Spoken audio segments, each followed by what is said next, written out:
Ladies and gentlemen, welcome back to the PIpcast, your Pip-Boy supported podcast. And this is actually a pretty spectacularly special episode, because not only do we have two special guests joining us, we also did want to kind of do a little bit of a focus real quick on what the Shoddy cast is doing. They're actually doing a Project Purity fundraiser with Bethesda, as well as Brian Delaney and Courtney Taylor.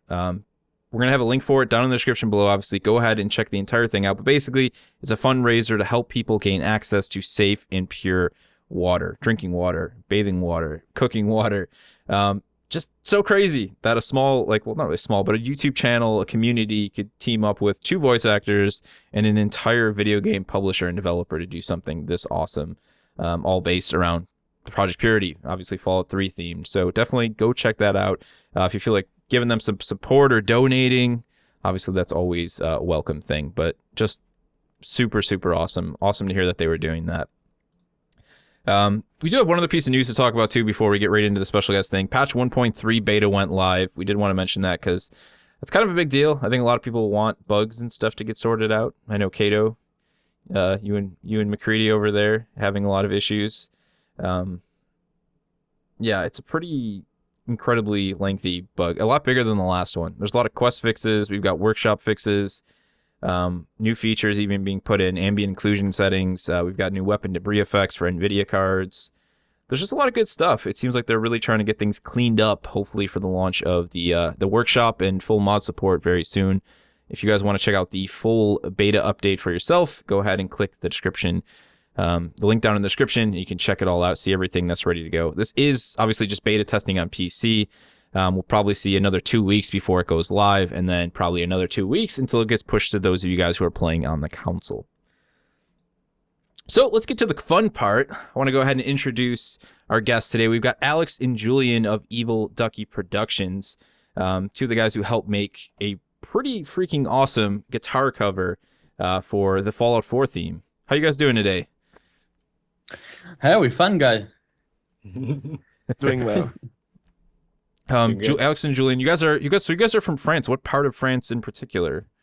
The south. We are from Marseille in actually. south of France. Marseille, South France. You guys both grow up there, actually? Yeah, we did. Awesome. All right. So, Kato, if you want to go ahead, I know you got some questions you want to get going for them. Oh, Talk I a little have bit about plenty.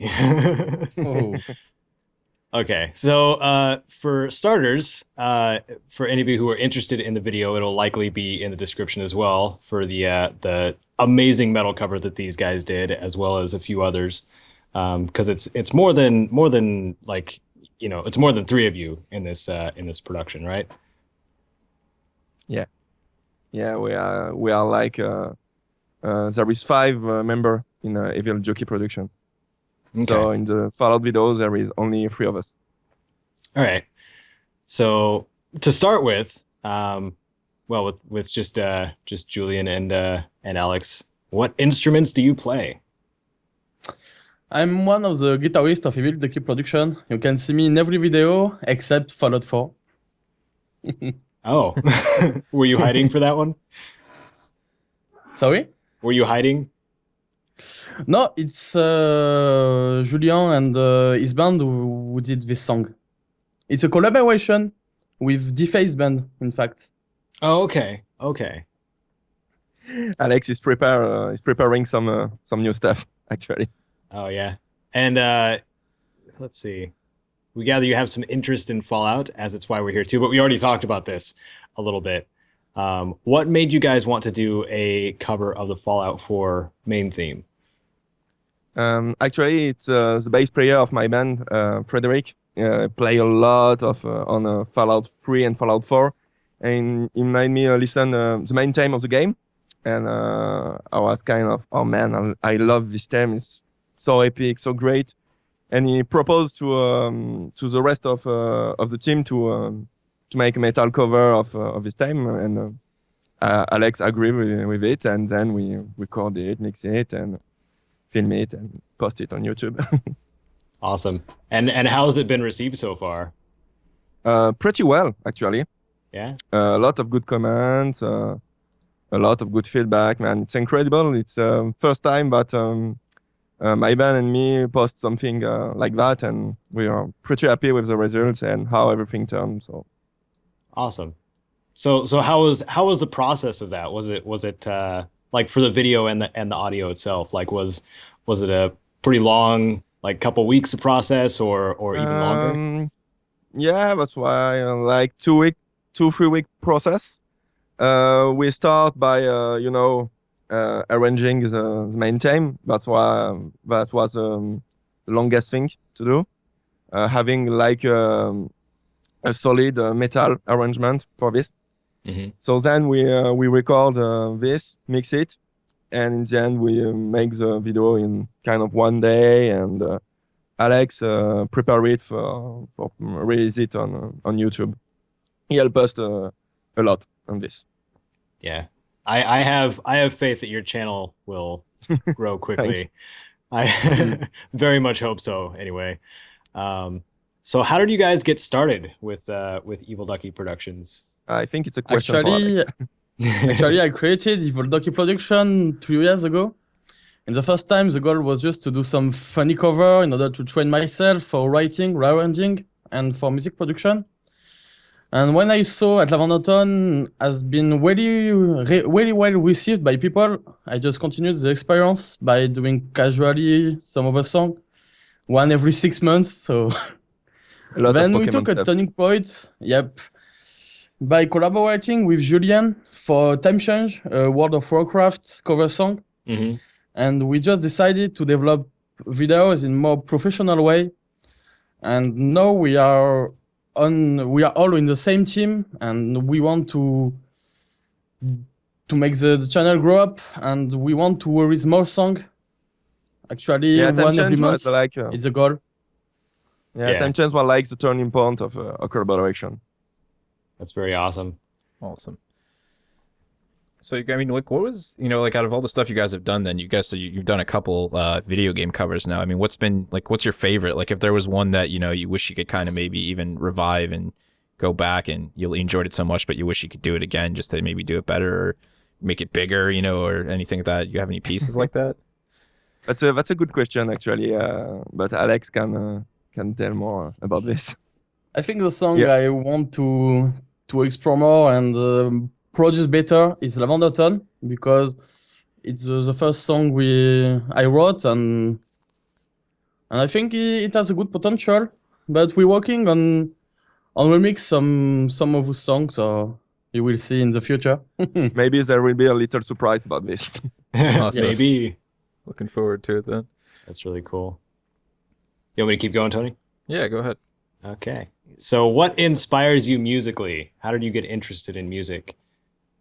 Obviously, metal music is what we listen the most. Mm-hmm. So let's talk about a bit of band that we listen. I listen a lot of kind of genty metal music like Periphery, Tesseract, Animal as Leaders, Monument, and some more kind of classic metal like Metallica and Pantera. A little bit different from Alex's taste. Personally, I'm more in death melodic metal and symphonic metal. Bands like Epica and Flames are my main inspiration. So, yeah. I like That's awesome. You guys got a bit of diversity there then. Definitely a big difference between Periphery and what you mentioned, Alex. That's awesome, though. I'm a big Periphery guy myself. I love, especially their last two albums, the ones that they dropped me together. too. I thought were I love phenomenal. Juggernaut. So good. I saw so them good. in live, with Alex. It was kind of a month ago, I think. Yep. And it was awesome. In December. Could you guys? I mean, you guys have a big scene for metal and death metal there. I mean, like here in the States, it's not so much. I mean, like you'll see a band like that, but for Periphery to come here is like very rare. And I know over there, that's like it. Like they love it over there in Europe. It's a big thing. Like that, everybody's always touring over there. Yeah, I feel like the one I went, the one I went to recently, Atreyu. It's more of a what would you call it? Sort of a more mellow metal rock of a style. kind. Yeah. 90s metal. Okay. But what they set us up in was, I guess I just haven't attended one of the bigger concerts, but we were going to the Roseland Theater, which is a really, really small theater in comparison to, say like a giant dome type amphitheater type thing. Just like you, it's not so a big thing, death metal in France. There is a Not big at all. festival in France, like The Hellfest? yes, Hellfest. Thanks, Alex. No problem. But no, not that much. Yeah. So it's a lot of smaller shows for you guys over there then too, like Yeah, more very local few style are. places. Yeah. Well, that's not bad. That means that the bands can get a little more crazy too, which is Yeah. pretty fun. There is a kind of intimacy with small places. Yeah. Yeah. I don't know if I shared it on the podcast at all, but when I went to the Atreyu concert, it's the lead singer was up in the stands where we were sitting. Like he was first he was down, he jumped off the stage several times to just mingle in the crowd, but he also went up backstage upstairs to where the over 21 area was and started, running through the crowd there too, and had somebody do the lead vocals for a second. It was ridiculous, but awesome. So going to the smaller This is the concerts is magic of actually live good. shows. Oh yeah, yeah. So for you guys outside of like, the bands that inspired me, when did you guys like both start getting into music? I mean, was it like a young age? Was there somebody in your family that kind of got you into it? Or was it just something, on your own that you gathered interest for? More of my own personally. I play guitar since like 10 years right Oh, now. wow.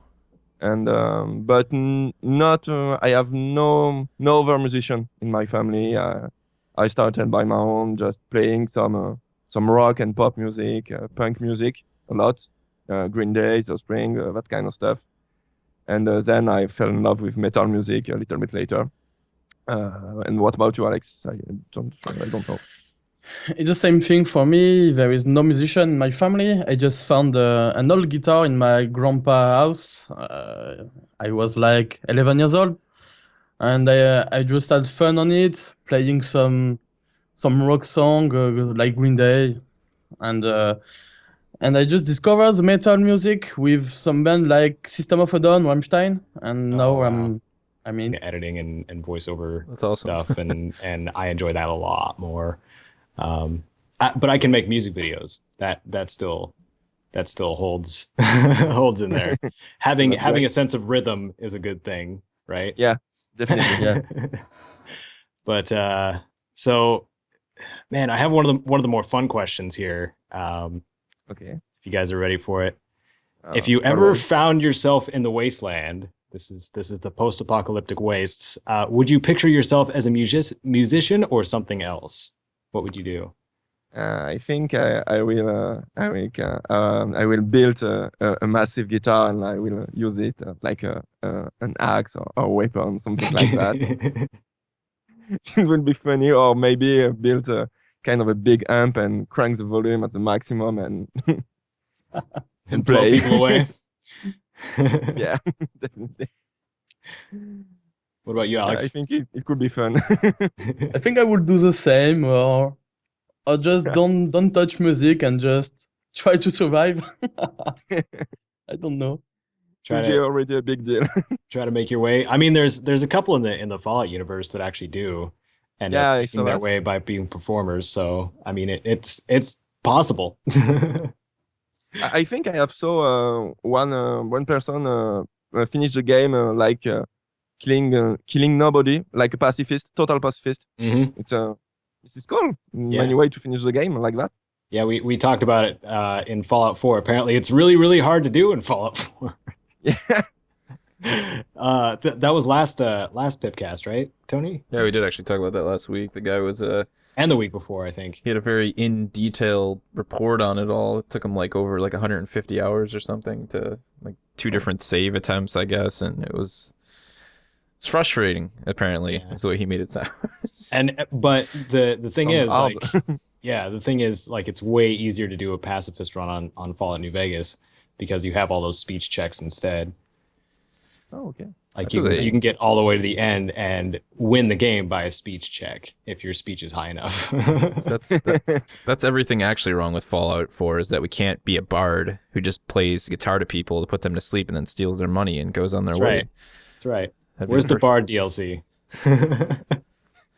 So I saw the little teaser on your guys' channel, but likely anybody who's hearing this and hasn't heard, well, we'll probably have it as the intro and maybe even the background track. But any plans for future video game covers? If Yeah, you of can- course. Alex, Several, wanna talk about this?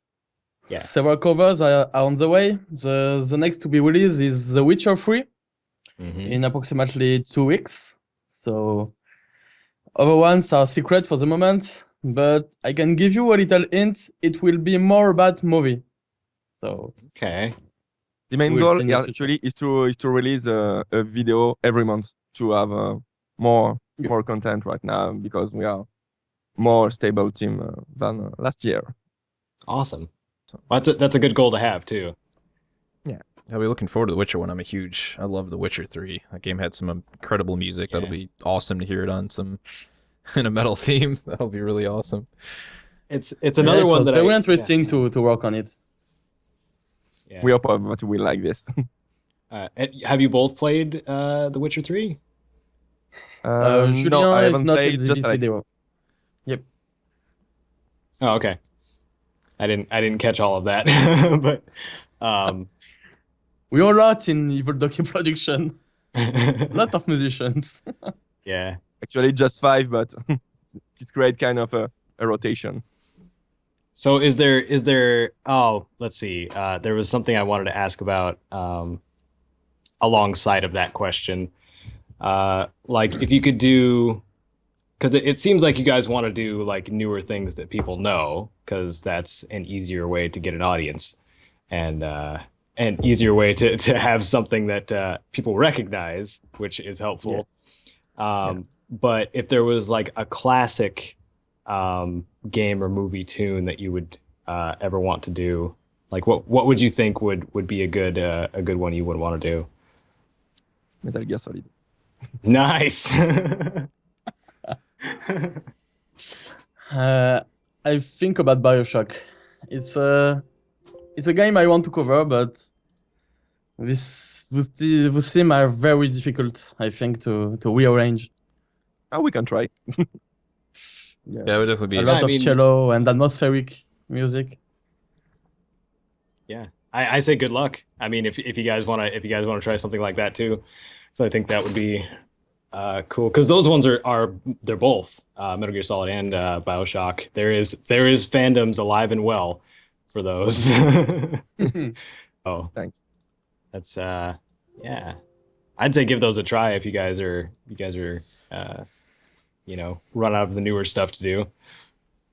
But it's entirely up to you. Okay. But I would love to hear them. So I guess while we're on the Love to- topic of all these different games, then I know we talked a little bit before. You guys are both. So you guys are both pretty big RPG guys, like more traditional style RPG stuff, right?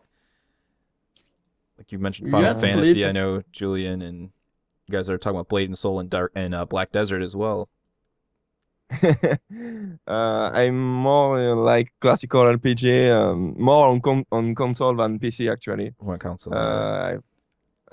Yeah, I have played a lot of kind of every Final Fantasy, but I play to more all kind of game I can enjoy. So Enjoy, yeah. I play a little bit of Fallout 4 too, but not as much as it because of time, you know. Gotcha. Maybe I will finish it one day. So I imagine you're pretty excited for the Final Fantasy remake then for Final Fantasy VII that they're doing. Yeah, I just saw a little bit more about the gameplay recently, so it's a great approach. They change things to have a kind of a mix between modern and the whole fighting system. So it could be great to have like a Final Fantasy VII like this in our time.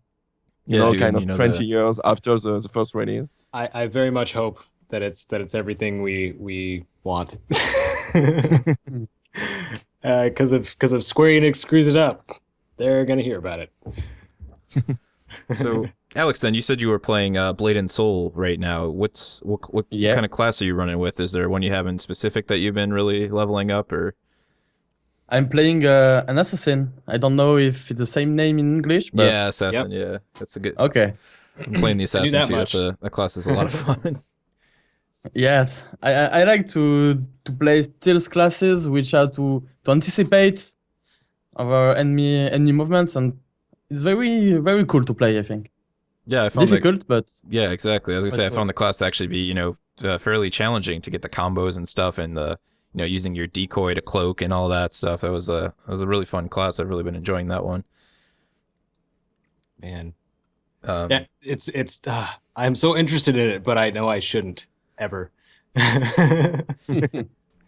Because just give it a try. No, I'd seen Blade and Soul years ago, like when they first it's EST Soft, right?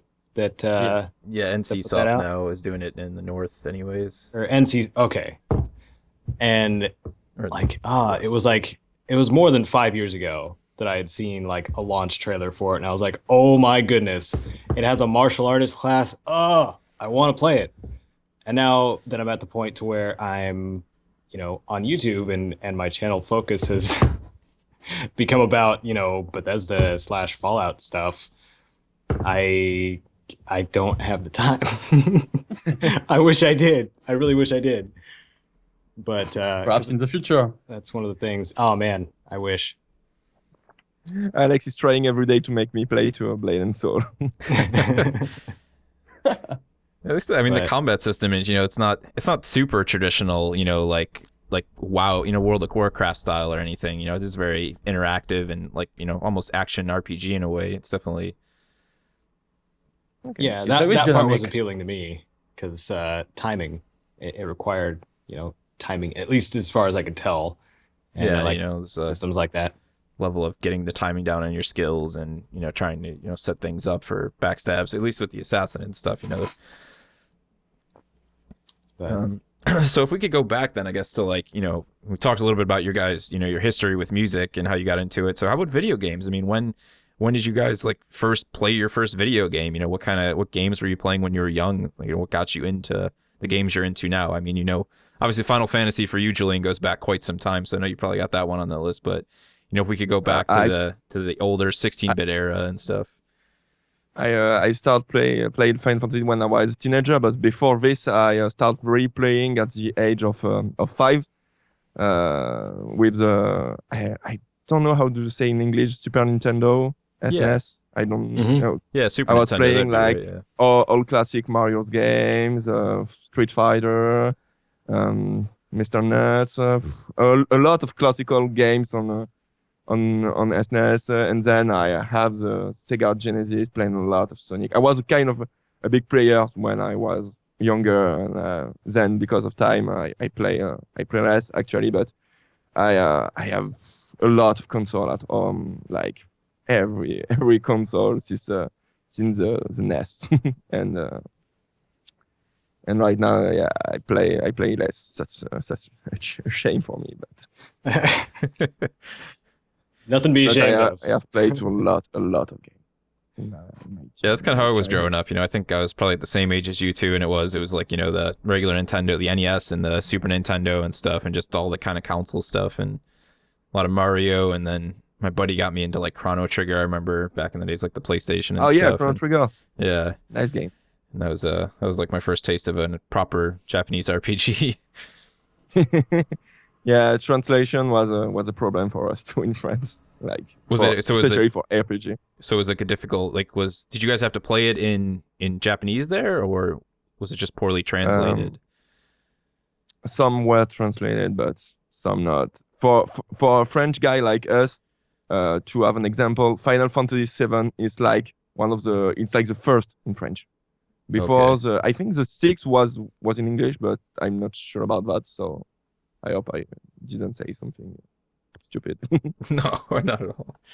It's interesting you brought that up, because I'm always curious, because here, we're kind of fortunate in the States. Most games are either like, developed here, or it's almost instant where they're localized for the English language. But like for you guys, I mean, like even in music and games, I mean, was a lot of the stuff just like you just had to listen to it in English or in the native language? I mean, you had to play it that way, or was most of it actually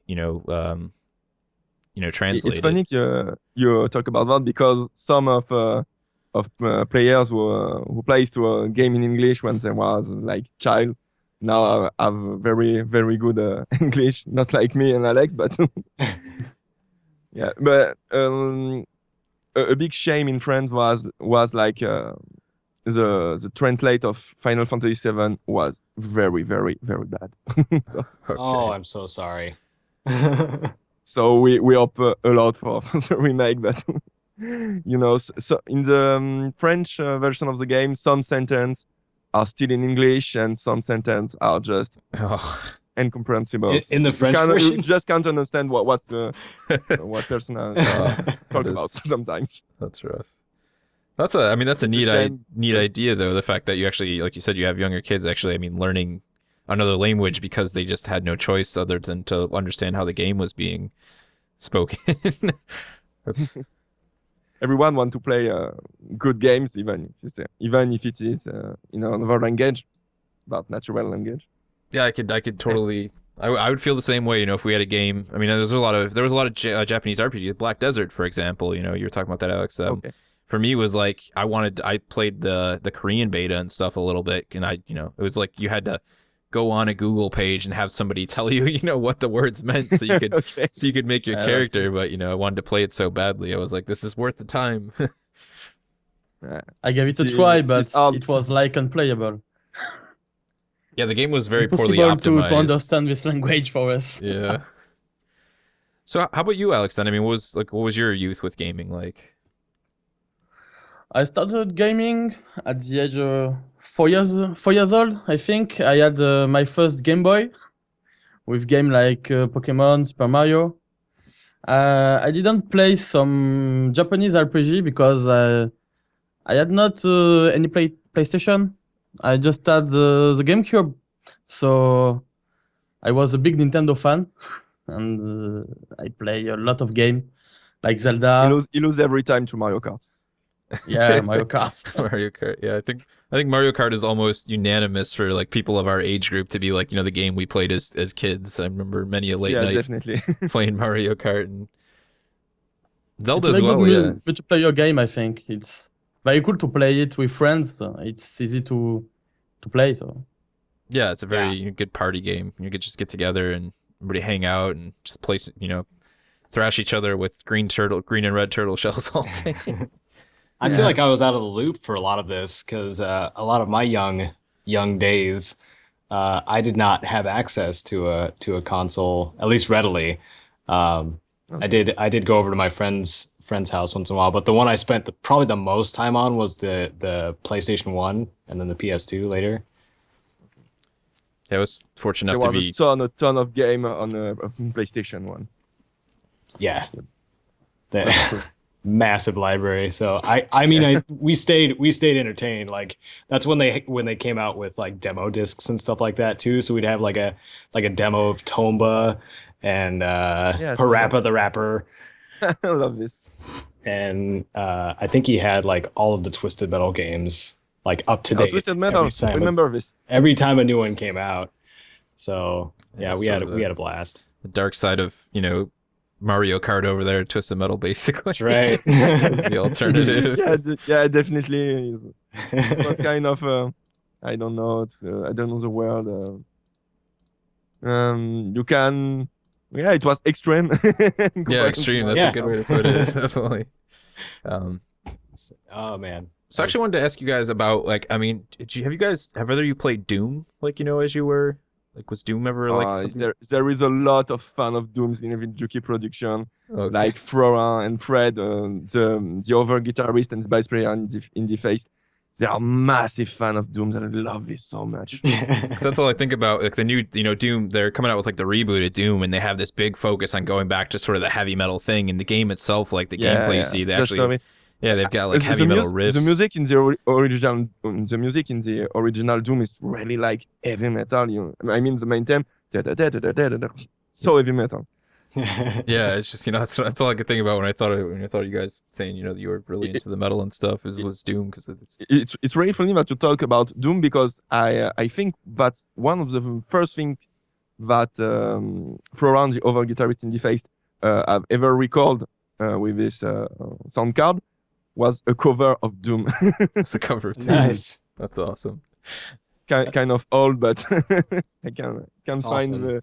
the file already, but it was fun. Well, that was the beginning of the era, and then of course you had Wolfenstein, which has also been rebooted. Yeah. And then you had what was Duke Nukem 3D when that came out? A lot of classic shooters, definitely with some metal inspiration, I would say for sure. Blake Stone. There was a lot of good stuff in Wolfenstein's New Order. One of the track I like the most I've been written by Frederick Tornenal from Meshuggah, which is a band that I like a lot. I think the song is called Air Force, something like that. I will check this later, but love this. Yeah, that soundtrack OST is really fantastic. That was actually the first time I heard of Meshuggah was when I played through the Wolfenstein, and I got really into the soundtrack. I was like, it's just perfect timing with the riffs and like all the way they did the music, and I ended up downloading the soundtrack and found out about them and was really quite enjoying them during my photoshopping sessions. Throw them on and just listen to it in the background. Yeah. Oh man, feeling nostalgic at this point. Very much. Let's see. So, did you guys spend much time on PC at all for gaming, or was it mainly console stuff?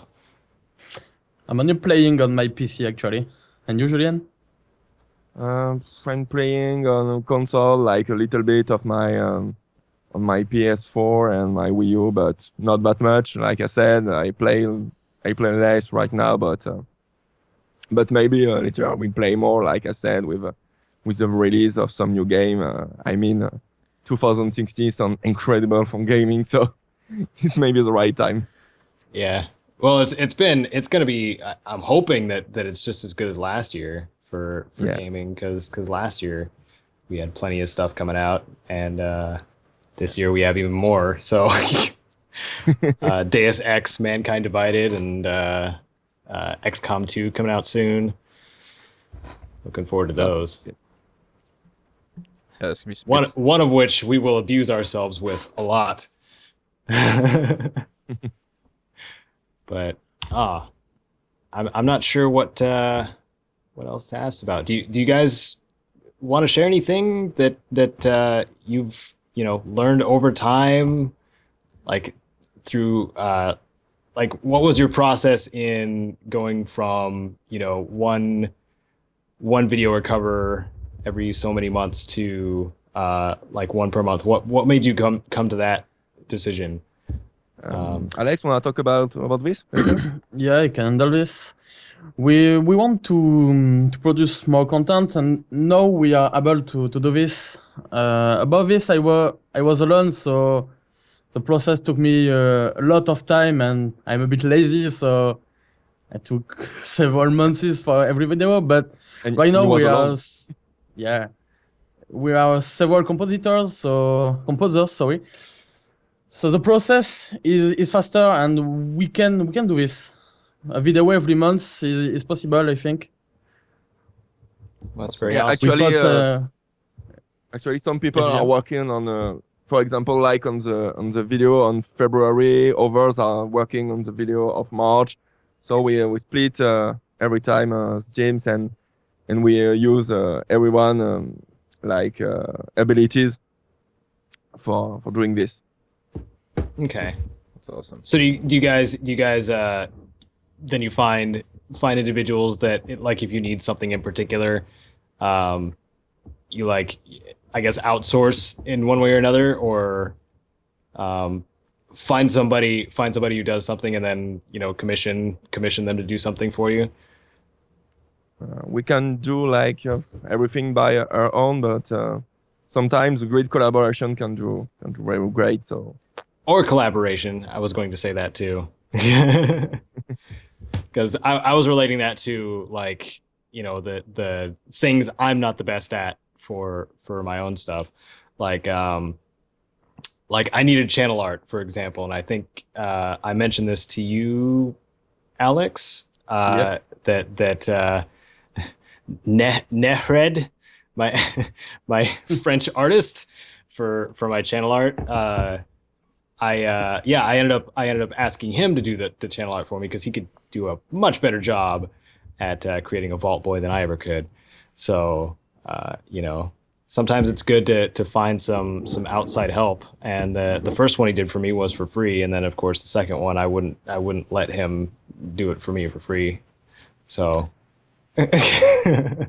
Actually, we have some collaboration with external people too. We will work on some graphic stuff with Jessica Donati, and some people participate in video. For example, I have a friend Florian, who's helping me to create orchestration. Sorry. Ooh. And a friend helped us to make post treatment in the video too, because she's a great photographer and she's just trying herself as a shooter, and she do it very well. Oh, cool. The audio part is not the problem. It's more like the image and to film everything, which is a little bit more difficult for us, but we're still learning. Awesome. Yeah. And it's good to have people that want to work on similar things too. Like that's how, I guess that's kind of how Tony and I like I think it was your idea initially, Tony, right? For the PIpcast itself. Yeah, it ended up going a lot further than we probably ever thought it would. That's for sure. Yeah, absolutely. So it's good to work with other people too, because you guys can encourage each other. I'm sure you do too. For what you do, because of course, it really can create some amazing things when you're all working towards the same thing, and that's all I have to say about that. Well, we want to thank you guys, Alex, Julie, and for coming on, man. It's been a pleasure to have you guys. Thanks to you.